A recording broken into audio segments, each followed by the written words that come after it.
Welcome back, everyone. I am extremely happy to be filming one final episode of Tapes from Beyond. I'm sorry that this episode has been a little delayed, but it will all make sense in a few moments. First, I would like to play a voicemail for you that I received on October 6th at roughly 4 in the morning. Alina, this is James. It's Jack's dad. She came home, last night, and, she's sleeping right now, but,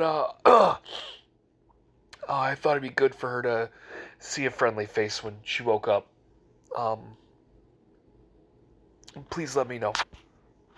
Bye.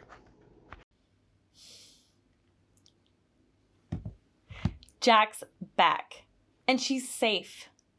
Needless to say, she's been spending some time recovering.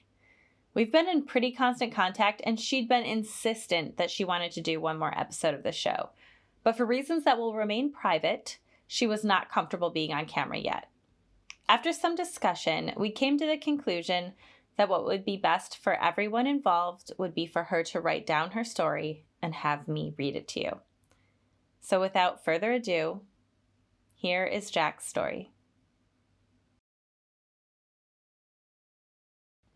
Hey everybody, Jack here. Sorry, I'm sure you would have rather seen me on camera, or maybe never known I was back at all. I mean, running away to a haunted town while leaving my own spooky tape seems like the perfect ending to a scary podcast to me. But alas, I survived.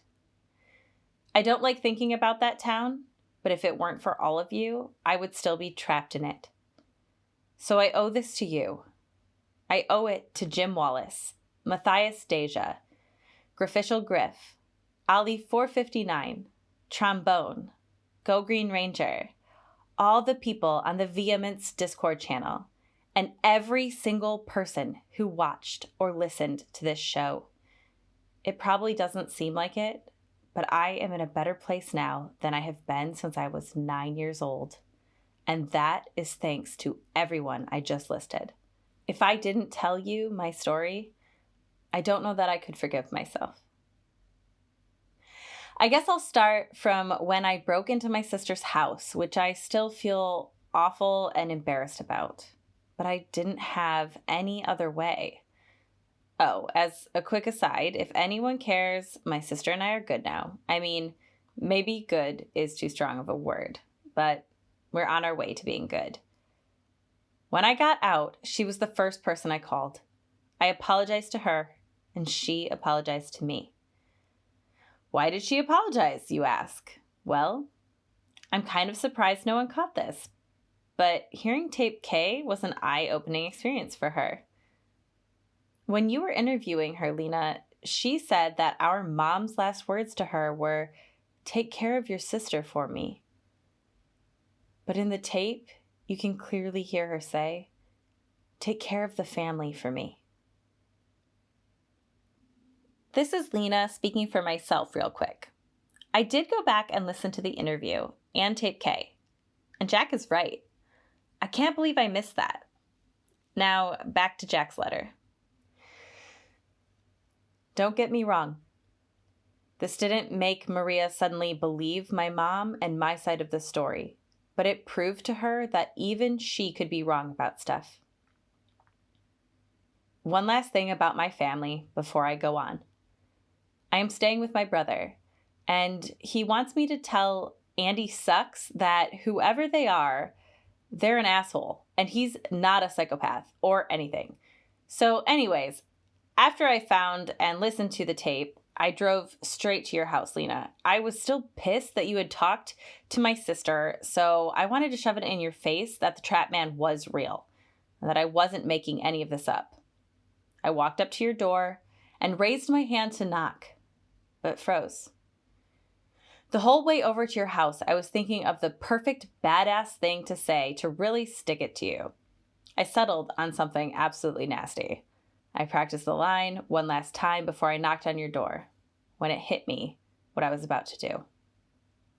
I was really taken aback at what I was about to say. I'm ashamed I even thought of it, honestly, which is what made me realize this wasn't me. This is not who I am.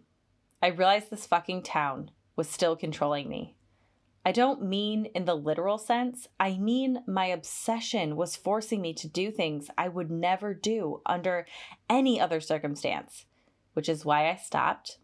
I got back in my car, drove to the motel I was staying at, and cried for about 2 hours. We're talking ugly crying. Curled in a ball and puking in the sink kind of crying. Over 2 decades of fear and anxiety and trauma and loss and grief all came pouring out in that moment. I finally had the answers I was looking for. Well, most of them anyways. And nothing else. No family, no friends, no job, nothing. When I finished crying, I slept for an entire day. Then I woke up and decided I needed to do something.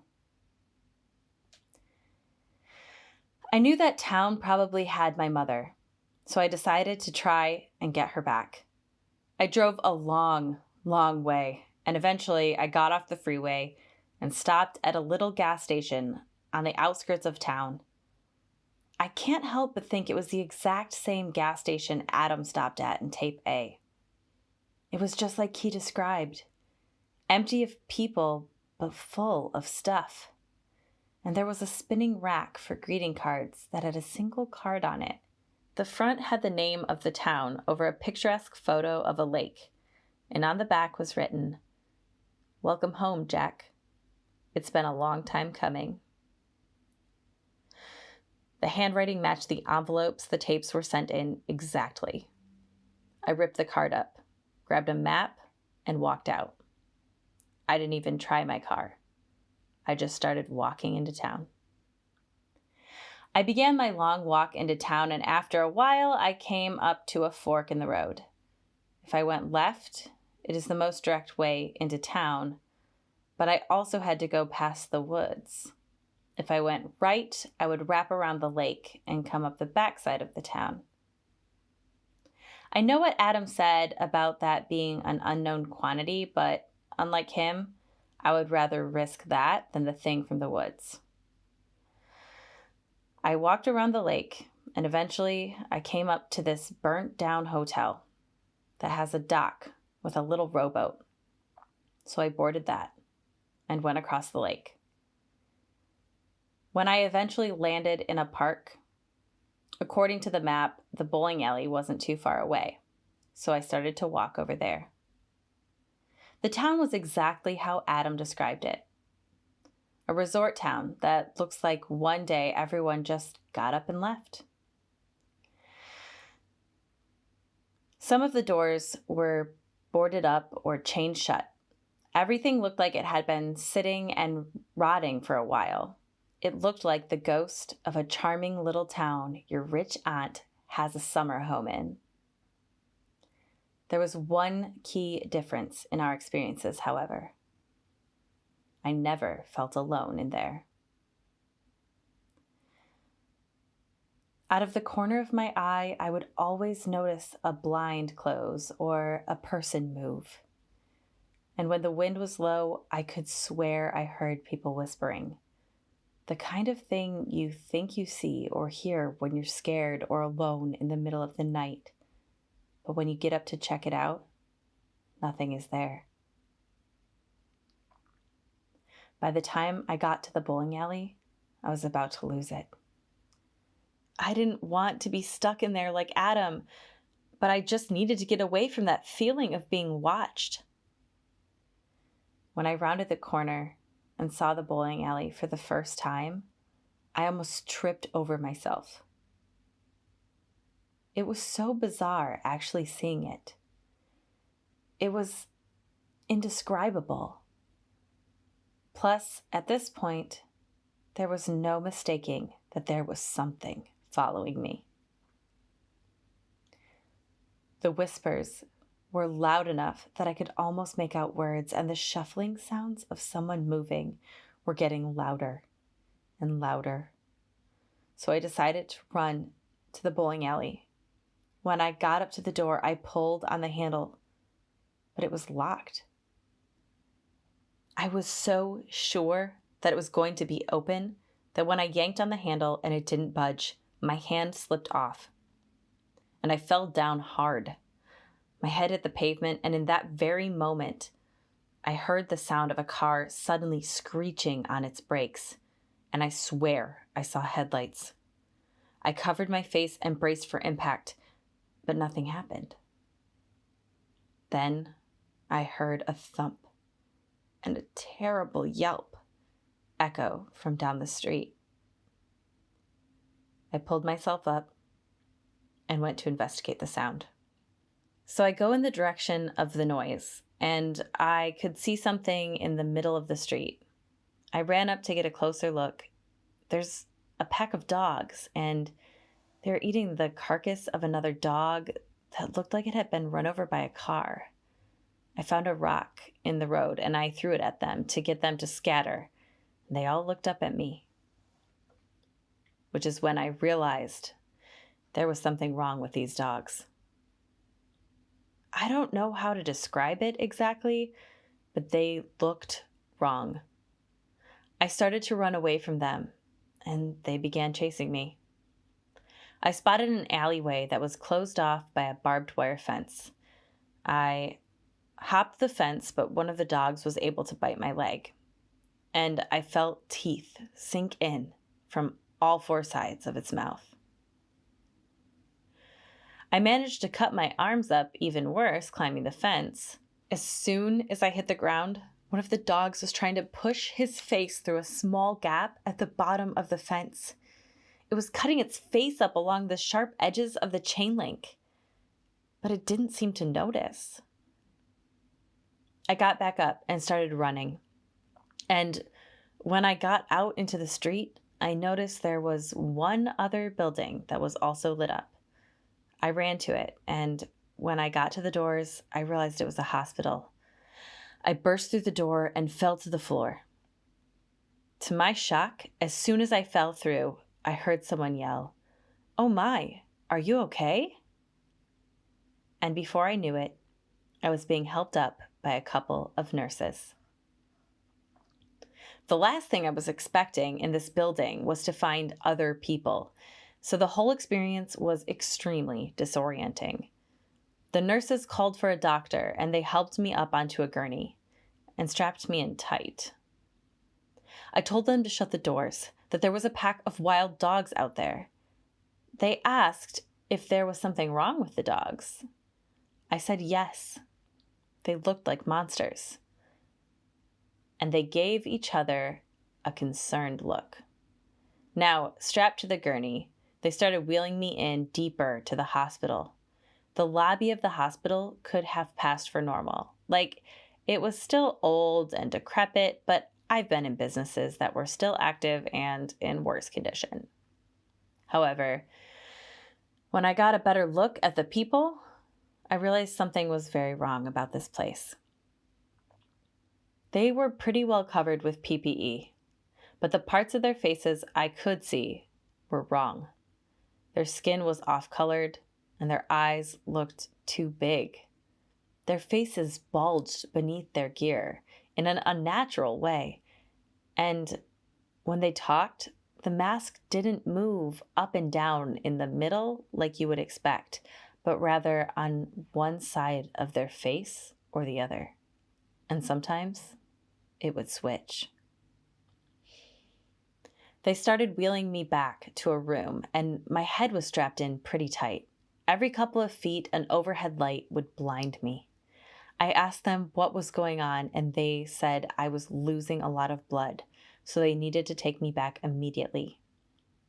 I asked them why I was strapped down, and they just told me I needed to calm down. As anyone who has been told to calm down can attest, that had the opposite effect. Things kind of escalated, and then they injected me with something. I woke up some undetermined time later, and I was in a padded cell. I could hear voices outside my room. There was one of the nurses from earlier talking to someone else. I heard them talking about how I was hysterical and how they were worried about me. My legs and wrists had been bandaged, and they had dressed me in a hospital gown. Eventually, one of them came to the door, and they said that I was having a psychotic episode and that they needed to keep me in here for my own safety. I told them that was bullshit, and they needed to let me go. They refused, unless I would sign some paperwork admitting I was insane, and then, and only then, would they let me out of the room. I told them to go fuck themselves, and then eventually they would leave me alone for the night. This went on for a very long time. Every day they would slide food through a little gate on the floor. Every evening, one of those fucked up looking doctors would slide open a little eye hole and try to convince me to sign off on the paperwork. And every night, a guard with a guard dog would come through the halls and check on each room. It went on like that for months. Every single day, someone would come through and try and make me believe I was insane. And by all intents and purposes, they were right. I could not rationally explain this situation. Every little detail about this place was designed to make me feel horrible. When the doctor was trying to convince me to sign the paperwork, they would tell me not to feel bad, that this sort of thing was genetic, so it wasn't my fault. The food they would slide through the door was rotten, and when I got desperate enough to eat it, I had to carefully pick through it all to find any pieces that weren't going to make me sick. The guard was so cruel to his dog, and he was always yelling at him and yanking on his choke chain. I could hear the guard kicking him after every room. There were so many times where I almost gave in, where I almost just signed the paperwork and gave up. There's no way of knowing, obviously, but I think if I signed that paperwork, if I gave in to the idea that I was insane, the town would have won. The only reason I didn't give in was because of you, Lena, and our listeners. The entire time we've worked on this show was a safe place for me. No one ever doubted me. No one accused me of making it all up for attention. Everyone just wanted to help. My whole life, everyone who knew my story thought I was crazy. Except for all of you. That gave me the strength to keep pushing on, to believe in myself. God, it sounds so cheesy when I say it out loud, but I don't care. You all saved my life. I would find little ways to keep myself sane. I could slide open the eye hole and I could see a clock and a calendar on a wall. I would train myself to try and count a perfect minute in my head. I would look at those dates on the calendar and try and remember anything that happened on those dates in my past. I almost kind of enjoyed picking through the food, trying to find the good bits. It's kind of ironic, really, but the town had been training me to deal with trauma my whole life, and I was now effectively using that training against it. It took me a week to get my head on right, but when I did, I started developing a plan of attack. The guard would come at the exact same time every night, 9:08 p.m. He would always come, look in through the eye slot. His dog would sniff through the food gate on the bottom of the door. Then he would double check the lock and leave. My plan was to wait for a day when the meat from my meal wasn't rotten. Then I would keep it until nightfall and leave it by the gate to distract the dog. I would crouch down by the gate and wait.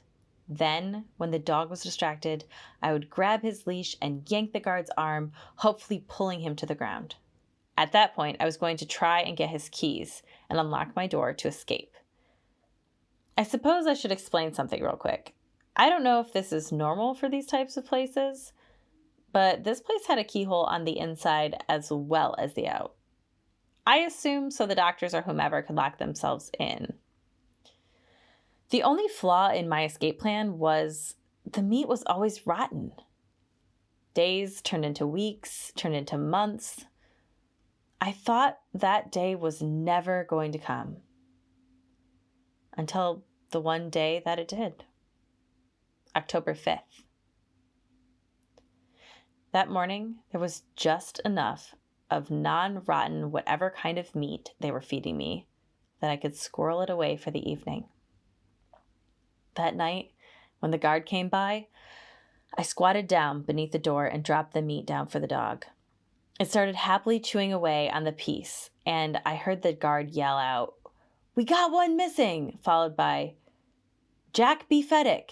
And at that moment, I reached through the gate and unhooked the dog's chain, then pushed my feet against the door and yanked on it as hard as I could. I heard the guard yell out a terrible scream, and he yanked back on the leash, pulling it out of my hand.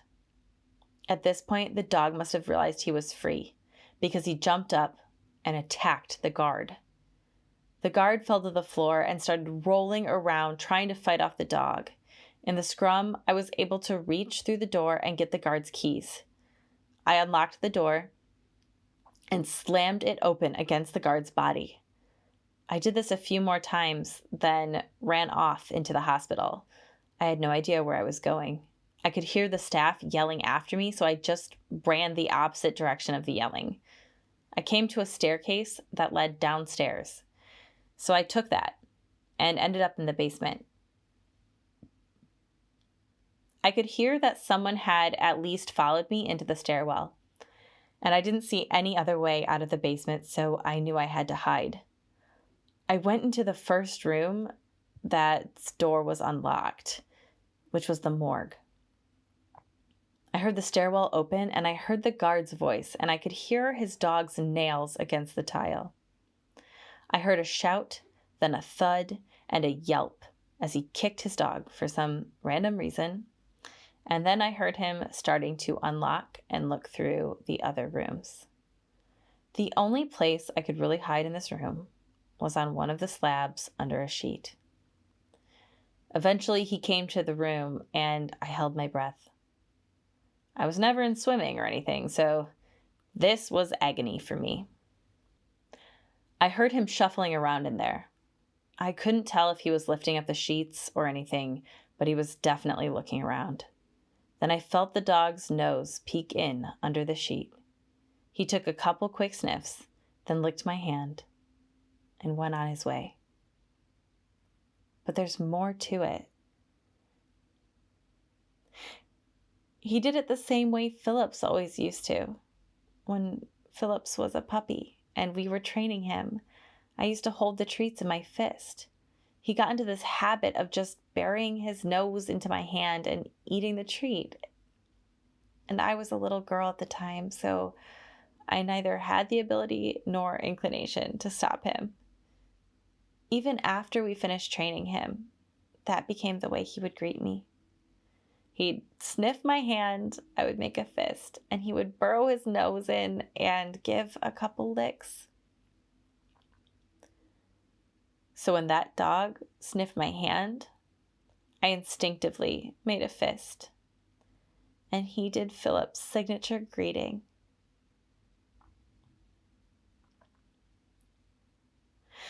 Let me be clear about something. I don't think that was my dog, but I do think the town wanted me to believe that it was. Phillips is dead, and he has been for a long time. I don't know what that town is or what it can do, but even if that was my dog, it wasn't really my dog. After it sniffed my hand, they left. Not a moment too soon either, because I was starting to see stars from holding my breath. When the door to the morgue shut, I breathed again and fell down onto the floor. My whole body was weak, and I just needed to lay there for a moment and let my lungs refresh oxygen back into my system. After a moment, I got up and checked the hallway. My pursuer had moved on in his search, and I finally had a second to think. I was still in my hospital gown, so my first step was trying to find some actual clothes. I looked through the other rooms, and one had a closet labeled "Hold for Next of Kin." I opened it up, and there were several bins in there. I rifled through a couple of them before I opened one and found some of my mom's stuff. There was a lighter, a pack of cigarettes, and some clothes, including this old sweater that she always used to wear. I know the town was trying to break me with this, but it had the opposite effect. It gave me so much hope. You see, I think my mom and Adam were both right. I think this town is a predator that tries to devour whatever it can. But I also think that it has a specific taste. I think Adam was right when he called this place purgatory. Just not in the biblical sense. I think this town needs suffering, but it needs a certain kind of suffering. I think it needs to break people. I think it challenges the people who are trapped in it by making them confront the things they fear the most, banking on the fact that they would rather die than face their fears. This town thought that reminding me about my mom's sacrifice would break me, but it didn't. It emboldened me. When I saw my mom's sweater, I wasn't reminded that she was gone. I was reminded why she went in the first place, to protect me. And that's exactly what she was doing now. It reminded me of her strength and helped me find more of my own. I put on my mom's sweater and was shocked to see that it fit me perfectly. When you're a kid, your parents look like giants to you, and that never really goes away. So when I put on her clothes and they fit, I was surprised. I left that basement and miraculously didn't encounter a single other soul in the hospital. I ran out the door and started to backtrack my way through the streets. I could still hear whispers from the corners, and I could still hear dogs barking and running around out of sight. But I just tried to ignore it. While I was running through the town, I put my hands in my mom's sweater and I found the keys to my mother's car. I know that for a fact because it still had a custom keychain I made for her when I was in the 3rd grade. A little ways into the town, I found a gas station that also had a service garage, and want to guess what was parked in there? That's right, my mother's car. And unlike Adam's car, this one fired right up. I drove it out of town and it died about a mile shy of the gas station where my car was parked. I then hopped into my car and drove back here. By the end, I think the town was just letting me go. I don't know if it got what it wanted from me or determined it wasn't worth the effort or what. But for whatever reason, it let me go. And now I'm doing the same. I'm having a hard time letting Adam's story go unresolved. But I'm afraid I will never find the ending. And I'll never be able to fully leave that town. So I'm choosing just to let go. I'd like to once again thank all of you for sticking with us. And I have one final piece of the puzzle for you. Thanks to all of your tireless efforts, I was able to whittle down Jack's list a little further, most directly because of Go Green Ranger's discovery of the movie Adam mentioned. And earlier this morning, I made a phone call.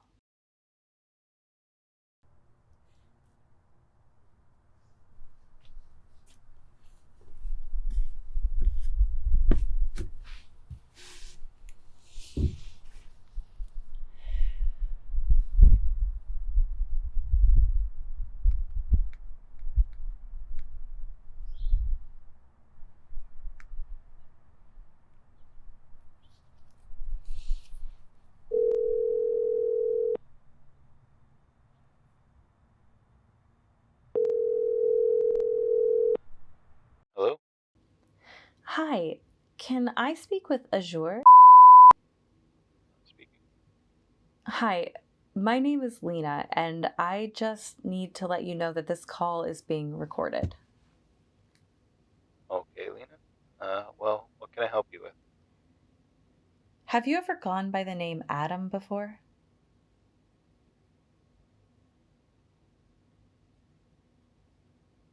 Who are you exactly? I host a podcast with my friend Jack. We investigate these mysterious tapes she's been receiving in the mail, tapes that we believe you may have sent her. I'm sorry, you must have the wrong person. I've never sent anyone tapes in the mail. These tapes are the journal of a man who is trapped in the town of.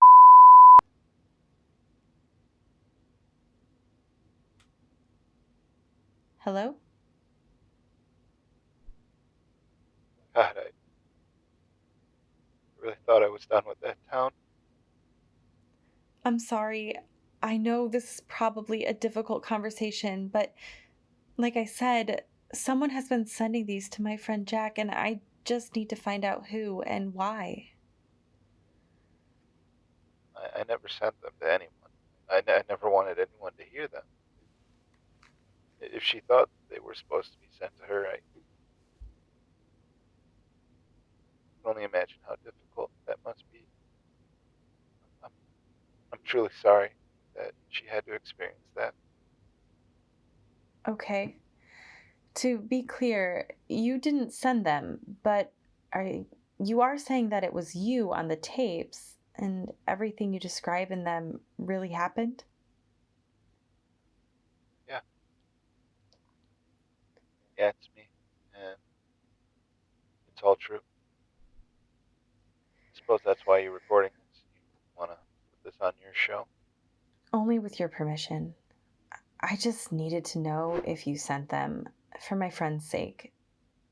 But if you're willing to talk, my listeners have some questions they would like to ask you. I do too, for that matter. I spent so much of my life hiding from the things I talk about on those tapes.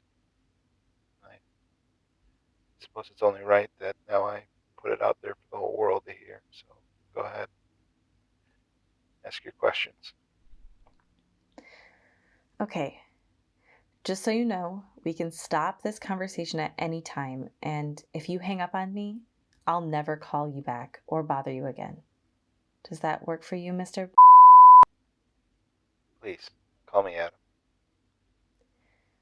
It's been a long time since I've heard that name. It's kind of nice to hear it again. Okay, Adam.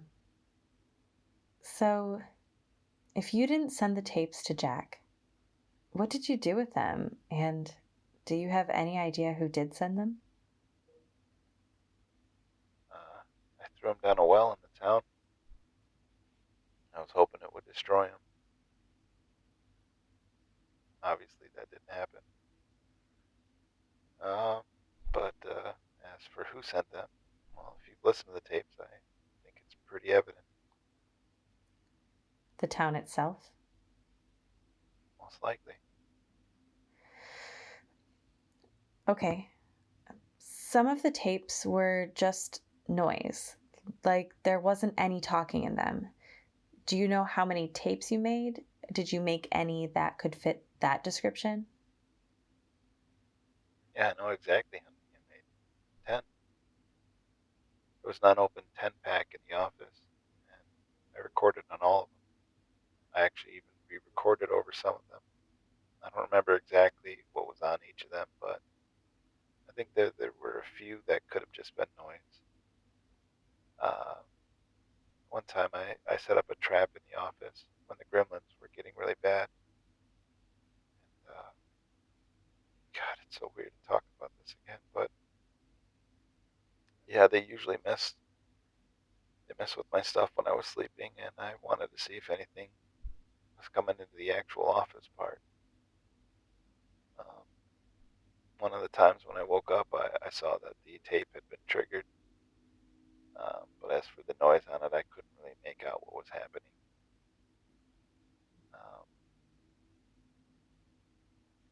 one other tape where I was trying to record the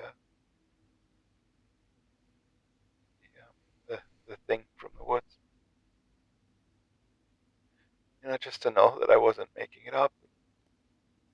There was another one where I recorded over a tape with me yelling for some time, then shit talking the thing from the woods. I suppose that tape never made it down the well, so I don't know what happened to that one. Our listeners would like to know more about you. Are you willing to tell us about what happened after you left the town? Sure. I went back home. I discovered that my family had me declared dead. They didn't even wait the 4+ years I was in there either to do it. They pretty much just did it right away. That didn't really surprise me. We all more or less hated each other. I'm sure my parents wanted to clean up the mess of my disappearance. What do you mean by that? Was there some mystery with you leaving? No, my parents knew exactly what I was doing, and they hated it. What I mean by mess is, if your child is missing, you have to keep up appearances that you want to find them. If your child is dead, then you just get everyone's pity. Anyways, I came back home and discovered that they had died only a few weeks prior to my return. Oh no, I'm so sorry. Thank you. Well, it turned out that my uncle was in charge of my parents' estates. He assumed that I was off living some untoward lifestyle and was only showing back up to get my parents' money. I mean, I don't blame him for thinking that. It's a lot easier to believe that than the truth. He wanted to keep my share of my parents' money, and I fought him on it. My uncle, pretty much my whole family for that matter, are bad people. I didn't want him to have any more of my parents' money than they were already getting. He ended up relenting pretty quickly when I threatened to expose the family secrets. He signed off on my portion and then cut ties forever. I changed my name to distance myself from the family right before I left on my trip. Got trapped in that town. So it was pretty easy for everyone to have a clean break. I quit practicing law and I moved out here to become a teacher. And I think that's about all I'm comfortable sharing with about my personal life.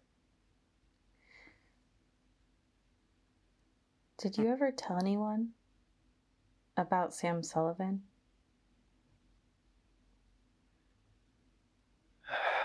Yeah, that's actually why I went home in the first place. Turns out Sam's parents had also died while I was away, leaving his next of kin as his brother. I told him the whole story about how I was the one who killed Sam, even though it was an accident. I know that it didn't change anything. I'll never forget what he said to me. When I finished my story, he was quiet for a long, very long time. Then he stood up and he looked me in the eyes and he said, I don't hate you. I hate what you did, but I don't hate you. Don't misunderstand me. If I could switch you and Sam's position, I would in a heartbeat. But I can't do that. So instead, I'm leaving it up to you to make it right. I don't know how, but you need to find a way. You need to find a way to try and replace the good that you took out of this world when you killed my brother. Which is when I started the Sam Sullivan Foundation, which helps to identify and treat mental illness in children and preteens. And as that foundation is the only thing of note with my new name on it, I assume that's how you tracked me down. Yeah, Are you willing to elaborate on that? sure. Your birth name was on the list of potential people on the tapes that my friend Jack made, but you were checked off because you were listed as dead. I dug a little more into your family and saw an article about a mysterious third party that received a large portion of your parents' estate. I also found that the Sam Sullivan Foundation was founded that same year, with a donation from a mysterious benefactor for the same exact amount of money that was given to this mysterious third party from your parents' estate. I was able to make a few phone calls and dig up the founding board members, and I found your name. And as Azure is a shade of blue, aka your brother's nickname for you, I was able to connect all of the pieces. Well, I'm impressed.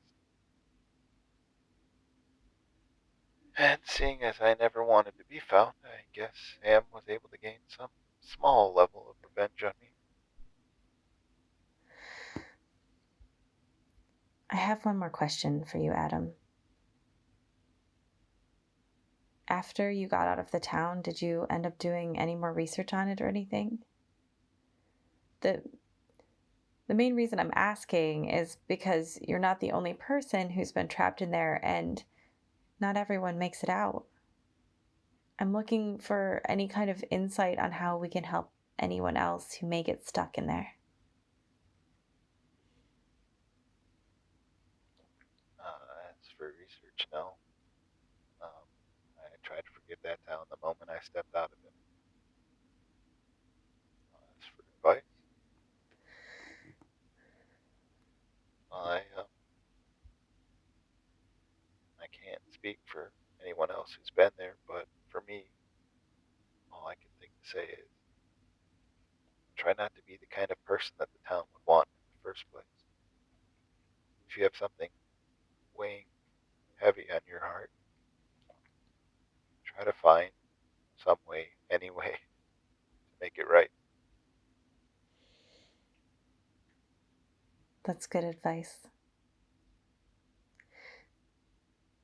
Well, Adam, thank you for your time.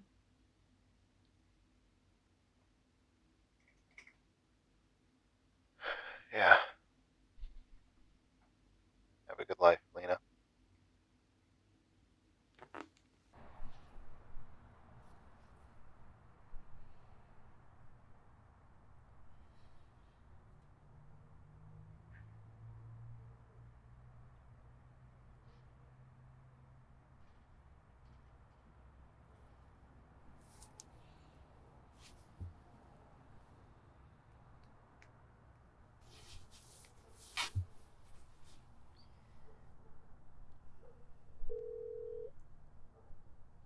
Please leave your message. Hey, Jack. I wanted to let you know I talked to Adam. He got out, and he's doing good. Let's get together soon.